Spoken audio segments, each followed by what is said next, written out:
자, 오늘 계속해서 창세기 강의 말씀 이어가도록 하겠습니다. 오늘 말씀의 제목은 한번 따라해 볼까요? 돕는 배필. 자, 이 시간에 오늘 말씀 돕는 배필이라는 제목을 가지고 함께 말씀의 은혜 나누도록 하겠습니다. 자, 우리가 오늘 봉독한 창세기 2장 18절에서 25절까지의 말씀은 최초의 인간관계에 대한 하나님의 말씀이라 할 수 있습니다.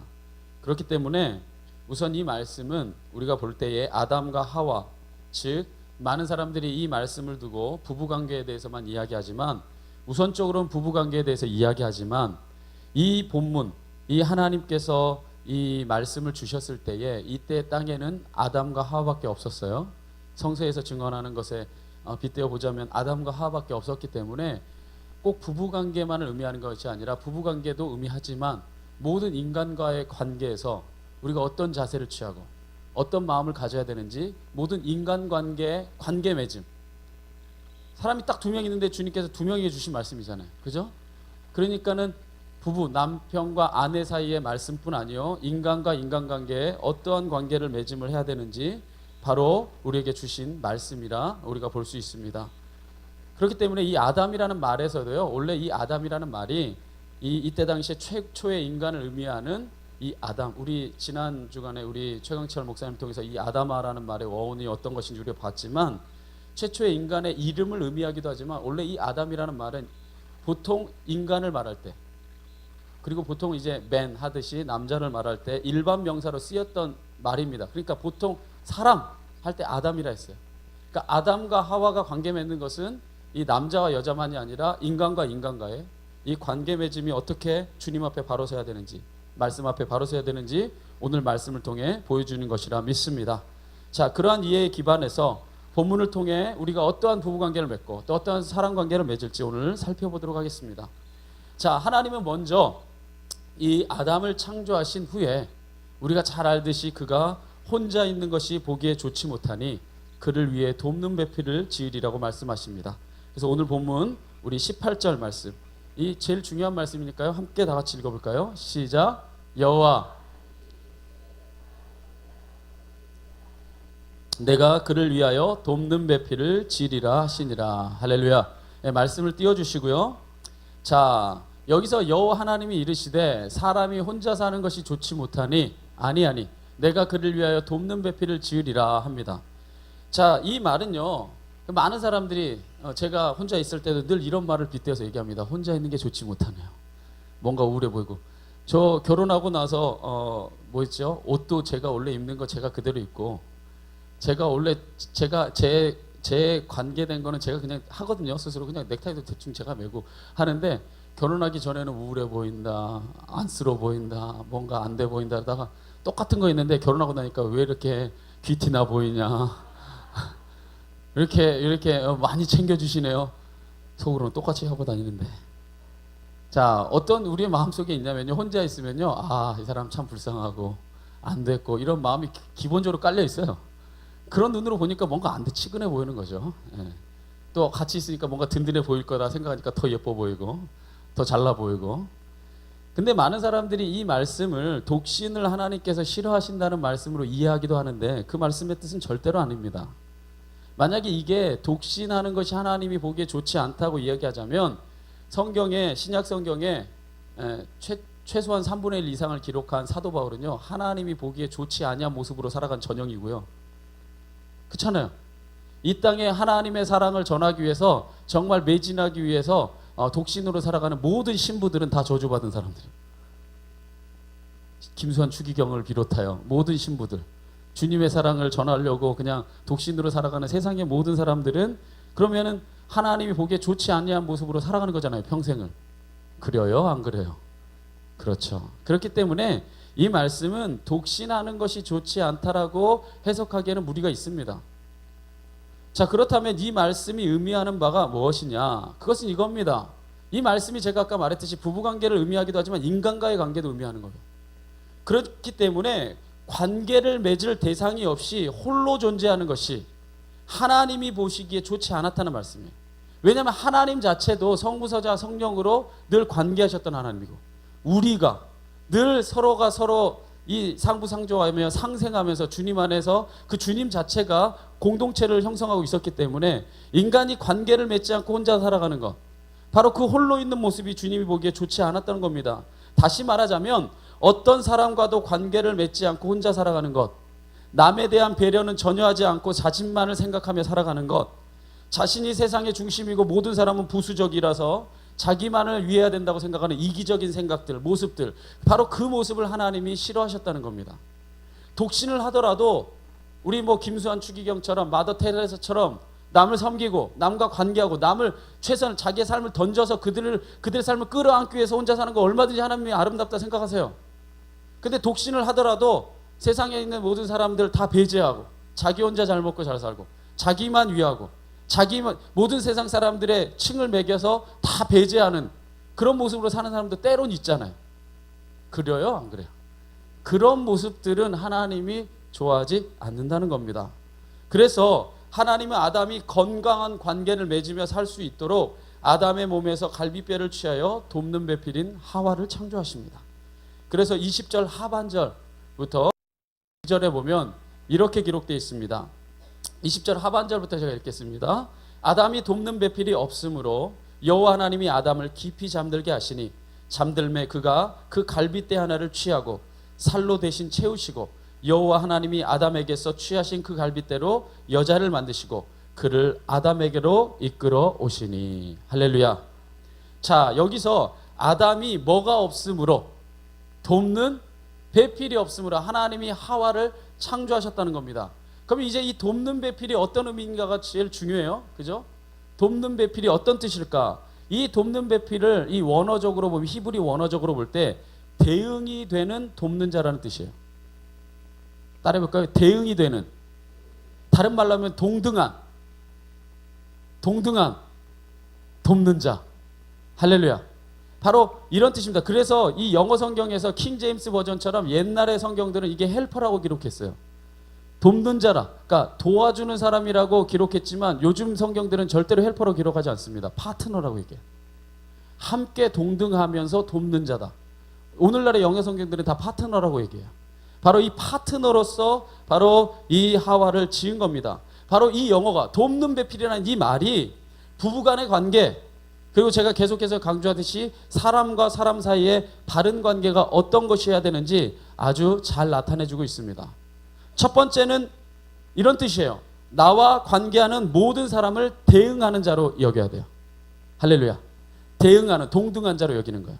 두 번째는 나와 관계하는 모든 사람들을 내가 돕는 자로 이해해야 됩니다. 바로 이 두 가지를 우리가 깊이 살펴보면서 돕는 배필이 우리에게 어떤 뜻이고 또 우리가 어떻게 우리 삶을 살아갈 것인지 오늘 말씀을 통해 결단하는 시간을 갖겠습니다. 첫 번째, 한번 깊이 살펴볼게요. 한번 따라해봅시다. 첫째, 돕는 배필은 대응이 되는 자이다. 자, 여기서 대응이 된다고 하는 것은 제가 누누이 말했듯이 동등하다는 뜻이에요. 동등하다는 의미예요. 다시 말해 상대방을 자신과 동등하게 여기며 사는 것, 그것이 바로 사람과의 관계에서 우리가 가져야 될 자세입니다. 할렐루야.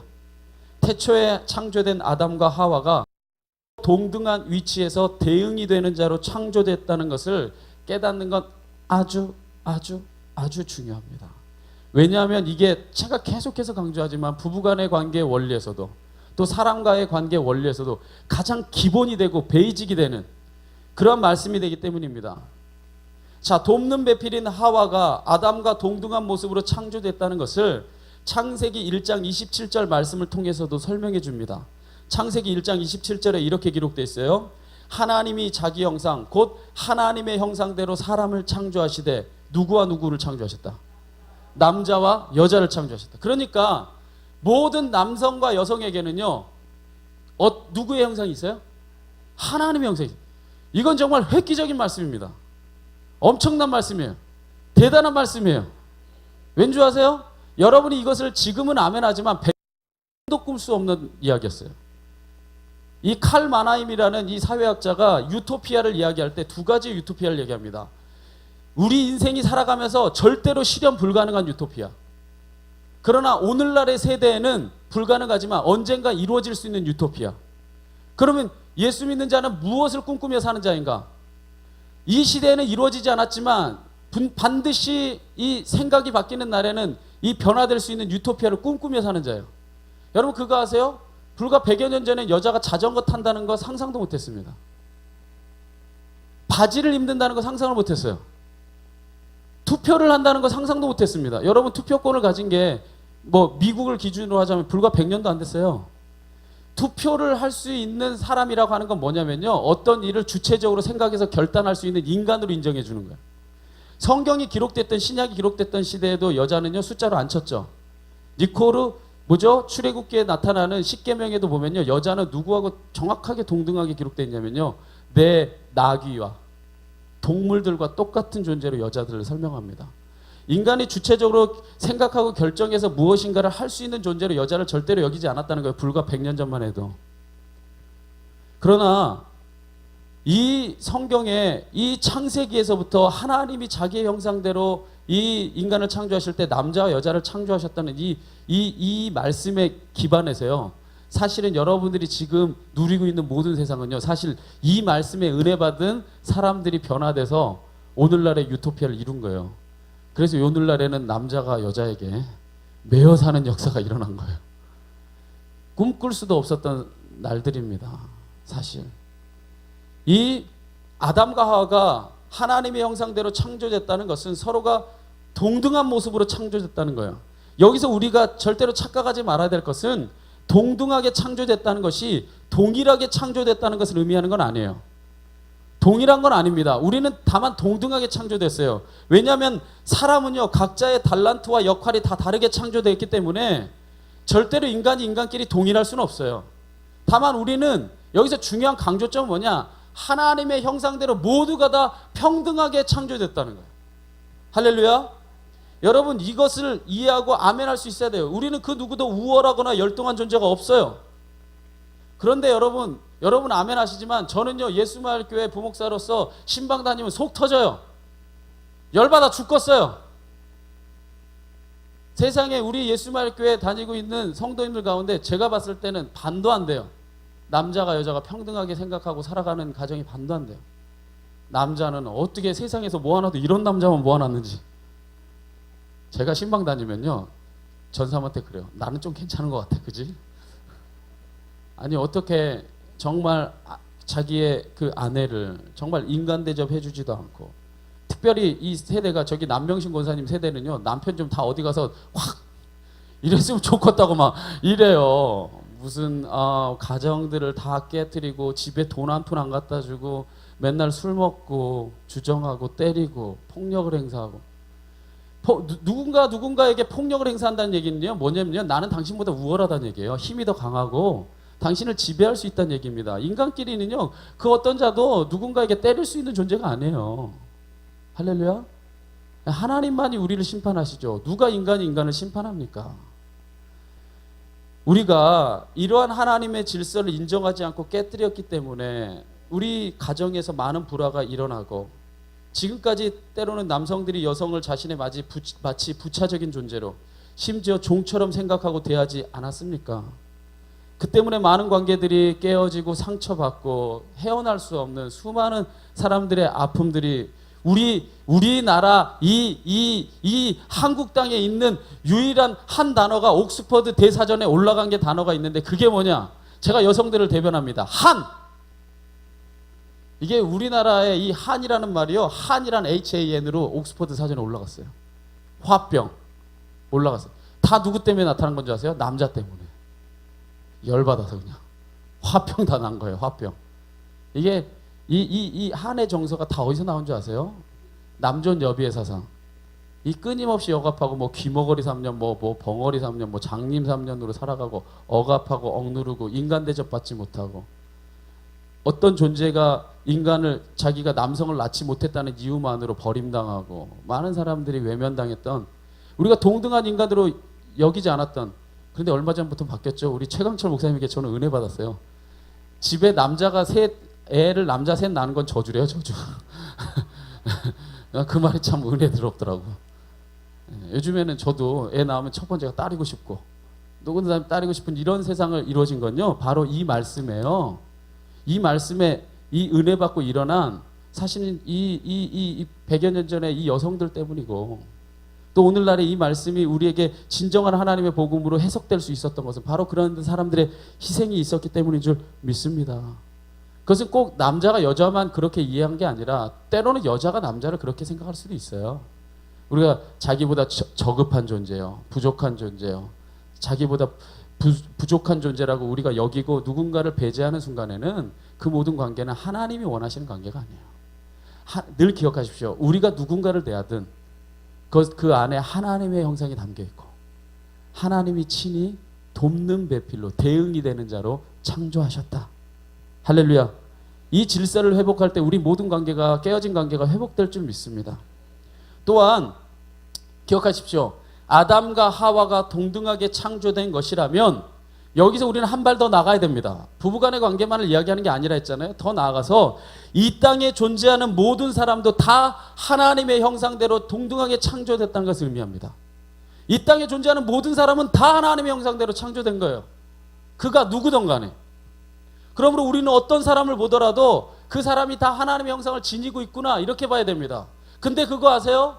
우리나라 사람들도 불과 100년 전에 외국에 가서 돈 없을 때 독일 가서 미국 가서 일본 가서 그렇게 힘들게 고생하며 돈 벌어올 때 그렇게 인종차별 당하고 고통당하고 눈물 흘리고, 저도 불과 제가 뭐 7, 8년 전에 유학 가서도요 인종차별 당하고 무시당하고 말 못한다는 것으로 그렇게 억압당했는데 한국 땅에서 그것보다 더한 모습을 봅니다. TV를 틀 때마다 예수 믿는다고 하는 사람들이 피부색 다르다는 이유만으로 교회에서 배척하고 자기보다 한 단계 낮은 존재의 인간으로 이해하고 깔보고, 안녕하세요라는 그 고민 프로그램에 보면요 얼굴 색깔이 그냥 좀 다르다는 이유만으로 한국 사람인데 외국에서 왔다고 막 욕하고 반말하고. 우리에겐 그런 마음이 없습니까? 만약에 그런 마음이 여러분이 조금이라도 있다면 하나님의 마음이 아니에요. 하나님은요 우리가 이 땅에 존재하는 모든 사람을 다 당신의 형상대로 만드셨어요. 피부색이 하얗든 까맣든, 돈을 가졌든 못 가졌든, 건강하든 연약하든 장애인이든, 심지어 어떠한 모습에 있는 자라도 그 안에는 다 예수님의 형상이 있어요. 그래서 주님이 말씀하셨잖아요. 네가 지극히 작은 자 하나에게 한 것이 곧 누구에게 한 거다? 나에게 한 거다. 왜? 그 안에 누가 있기 때문에. 그 어떤 존재라도 내가 담겨져 있기 때문에.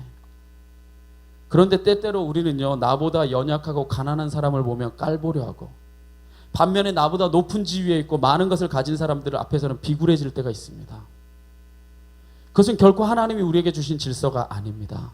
상대방이 어떤 지위에 있든지, 그가 비록 나보다 높은 자리에 있을지라도, 때로는 나보다 한참 낮은 지위에 있다 할지라도 상관없이 그를 하나님의 형상을 가진 존재로 여기고 나와 동등한 자로 마음속에 품고, 우리가 나를 귀하게 여기는 만큼 상대방을 귀하게 여긴다면 그것이 바로 샬롬이고, 그것이 바로 하나님의 나라고, 그것이 바로 하나님이 원하시는 천국인 줄 믿습니다. 성경을 보시면 하나님께서 아담의 돕는 배필로 처음부터 하와를 지으시지 않으셨어요. 그죠?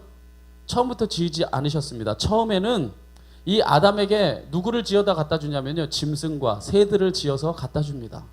근데 아무리 세상에 많은 짐승과 아무리 많은 세상의 만물의 창조물을 이 아담에게 갖다 줘도 이 아담에게 절대로 돕는 배필이 되지 못하는 것을 하나님이 발견했어요.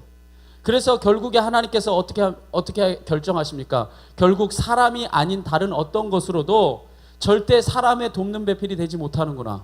그래서 결국 그 아담 안에게 있는 갈빗배를 취하여서 사람을 만드셔서 돕는 배필이 되게 하신 것입니다.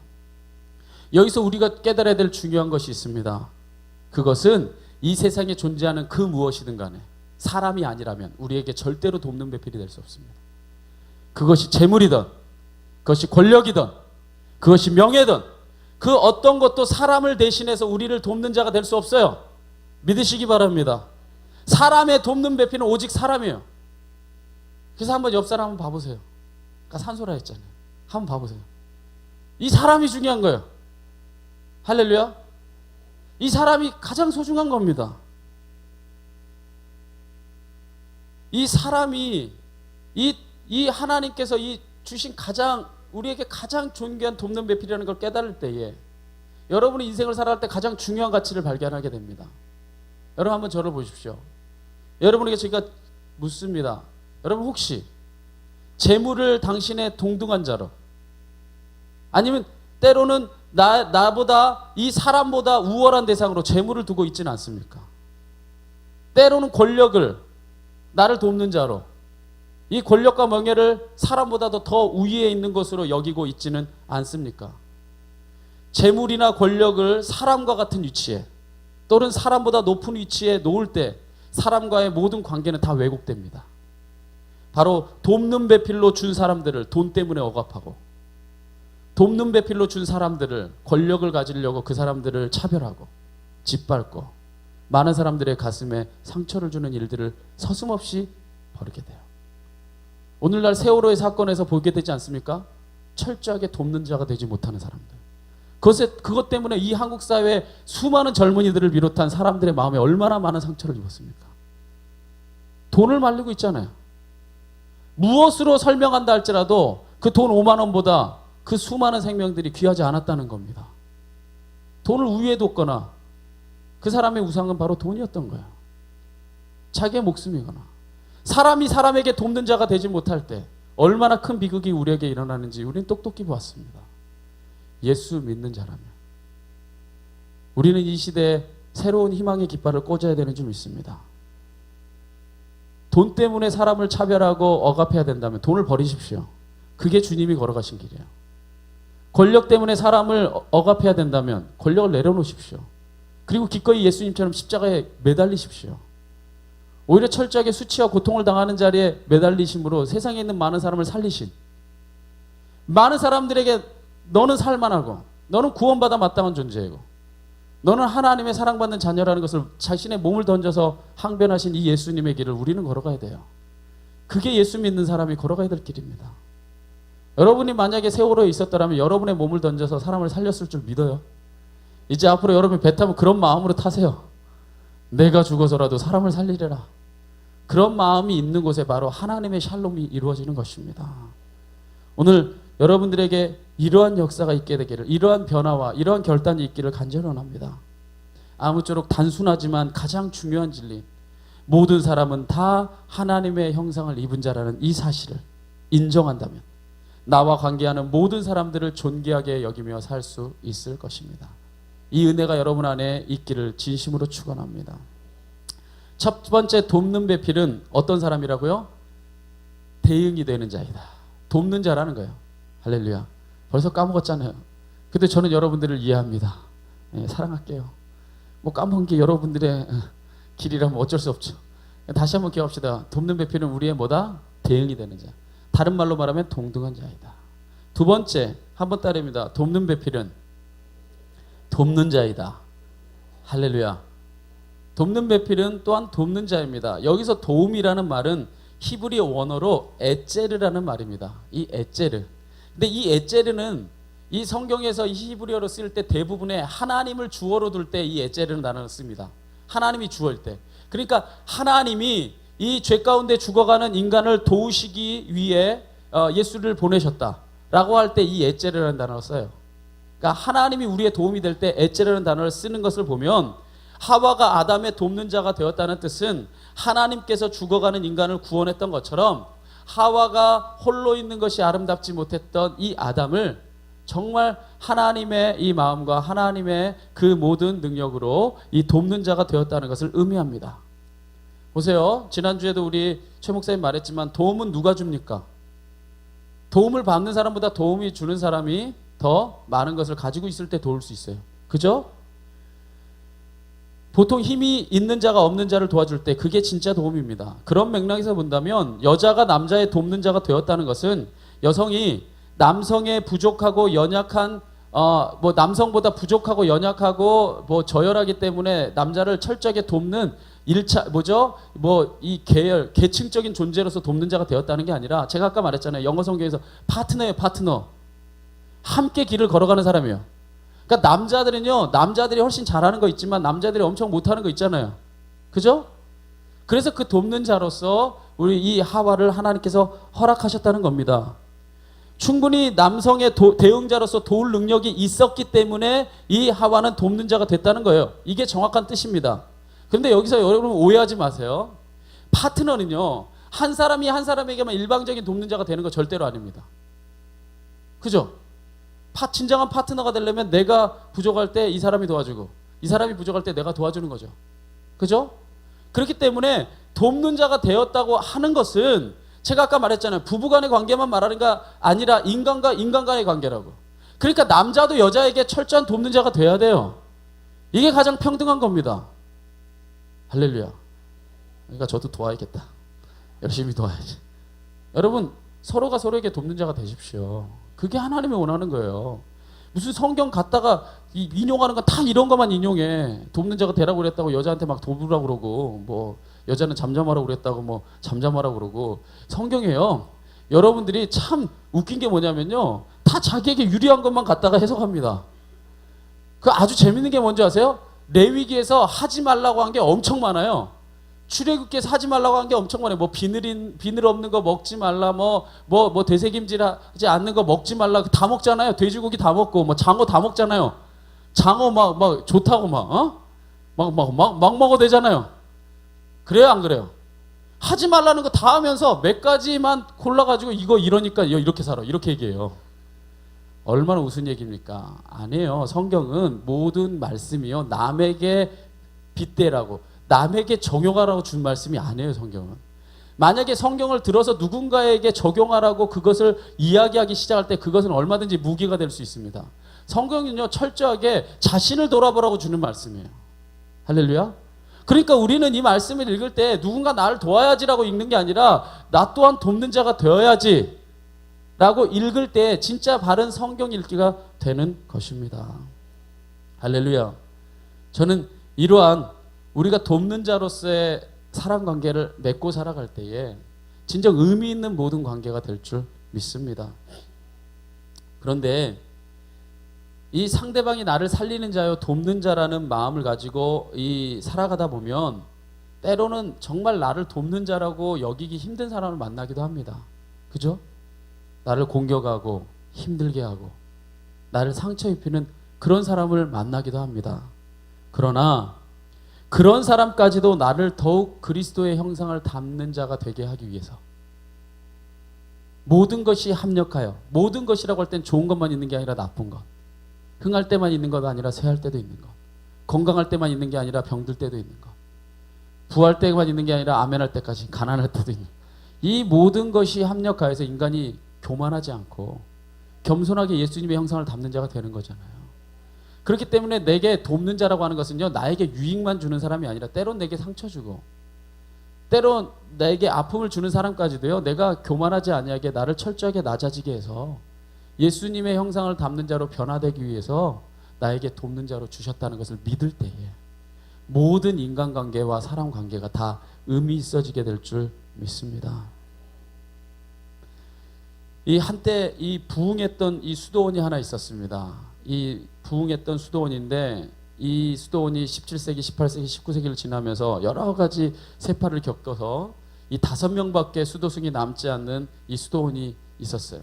정말 이제 다 쇠퇴해가지고 그 남은 수도승조차도 다 노인들이 돼가지고 이제 문 닫기를 이제 오늘 문 닫아야 되나 내일 문 닫아야 되나 이렇게 생각할 만큼 어려운 환경 가운데 있었던 수도원이 있었습니다. 그래서 이 수도원에 있었던 수도승들이 이 한 랍비를 찾아가서 이 수도원을 어떻게 하면 다시 살릴 수 있을까 조언을 묻습니다. 그때 그 랍비가 이 수도승들에게 이렇게 대답합니다. 죄송합니다. 전 아무것도 조언 드릴 게 없습니다.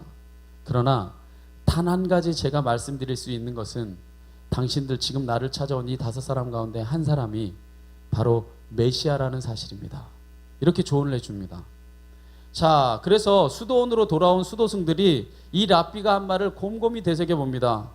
자, 우리들 중에 메시아가 있다. 그럼 이 5명 중에 누구일까? 자, 각자가 다 마음속에 생각합니다. 어떤 사람 생각합니다. 아, 맞아. 우리들 중에 메시아가 있다면 우리 수도원장님일 거야. 수도원장님 평생을 이 수도원을 섬기느라 살아왔고 저 아버지 대에도 다 이런 수도원의 이 원장을 하셨으니까 이렇게 오랜 시간 수도원을 위해 섬긴 저분이야말로 메시아일 거야. 또 어떤 사람은 생각합니다. 아니야, 이 토마스 형제가 메시아일지도 몰라. 이 사람은 참 남들이 하기 싫어하는 일, 자기가 굳은 일을 다 도맡아 하고, 사람들이 힘들어하는 일을 다 저 사람이 다 도맡아 하는 모습을 보면 저 사람이 아마 메시아일지도 몰라. 또 어떤 사람은 얘기합니다. 아니야, 저 필립 형제가 어쩌면 메시아일지도 몰라. 저 사람은 정말 우리 가운데 가장 지혜로워서 모든 일을 할 때마다 올바른 길을 선택하고 우리를 가장 바른 길로 인도해 주니까 저 사람이 메시아일 거야. 자, 각자를 향해서 이렇게 생각하면서 스스로를 향해서 이렇게 생각합니다. 혹시 나는 아닐까? 내가 메시아라면 내가 이렇게 살면 안 되지. 그리고 자신의 모습을 다시 돌아보고 고쳐서 온전히 하나님의 뜻 가운데 살아가기 위해서 노력합니다. 자, 이렇게 늙은 수도사들이 이런 식으로 생각하면서 메시아일지도 모르는 이 서로 상대방을 향해서, 예수님이라면, 만약에 메시아라면, 저가 이 시대를 구원할 자라면 막대하면 안 되잖아요. 그러니까 진짜 존경과 경의의 마음을 가지고 서로를 대하고 서로가 서로를 향해서 그러한 그 특별한 존경심을 가지게 됩니다.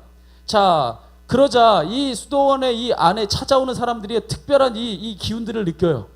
이 거룩한 기운들, 서로를 향해서 정말 존경하고 사랑하고 정말 예수님을 섬기는 모습을 보게 됩니다. 그 모습에 감동받아서 수많은 사람들이 이 수도원에 몰려와서 이 수도원에 다시금 이 이전과 같은 부흥이 일어나게 됐습니다. 할렐루야. 저는요, 이 수도승들처럼 우리를 메시아와 같이 여겨주는 존재가 계십니다. 누구냐? 바로 하나님이에요.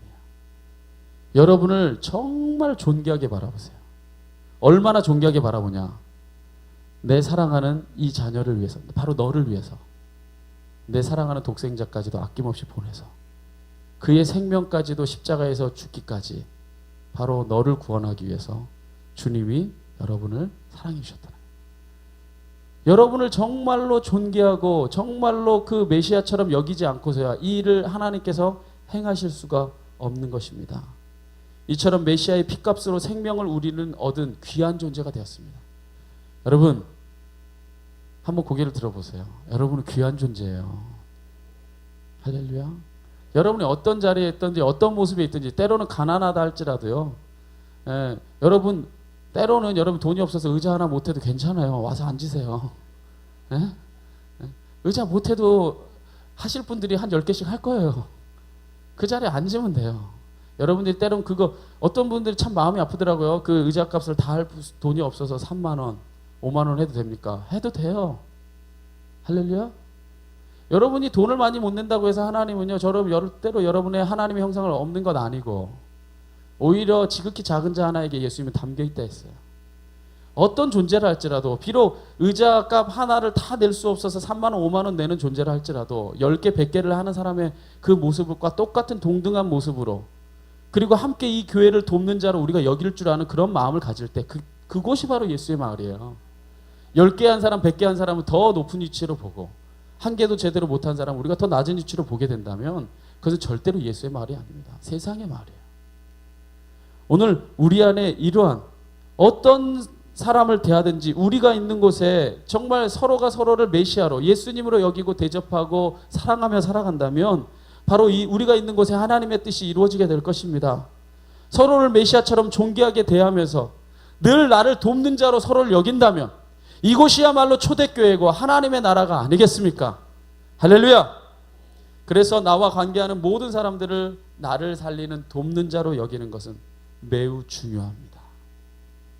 하나님께서 돕는 자인 하와를 아담에게 데려왔을 때 아담의 입에서 나온 첫 마디가 무엇입니까? 바로 이 고백입니다.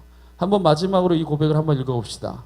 한번 23절 상반절 시작.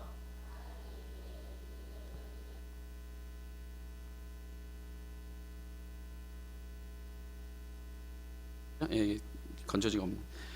보세요. 아담에게 이 하와를 데리고 왔을 때 아담이 하와를 보자마자 뭐라 말하냐면요, 이는 내 뼈 중에 뼈, 살 중에 살이다 얘기합니다. 하와가 아담을 위해서 뭘 했어요, 안 했어요? 아무것도 안 했어요. 그가 한 일 아무것도 없습니다. 그런데 그냥 하와가 있다는 것만으로, 존재하는 것만으로도 당신은 내 뼈 중에 뼈, 살 중에 살로서 이 모든 사랑의 고백을 받을 만한 충분한 존재라는 겁니다. 저는 우리에게도 이런 고백이 있어야 되는 줄 믿습니다. 나와 만나게 된 이 상대방 한 번만 더 봅시다. 옆 사람 한번 사랑합니다 하면 한번 고백해 봅시다. 사랑합니다.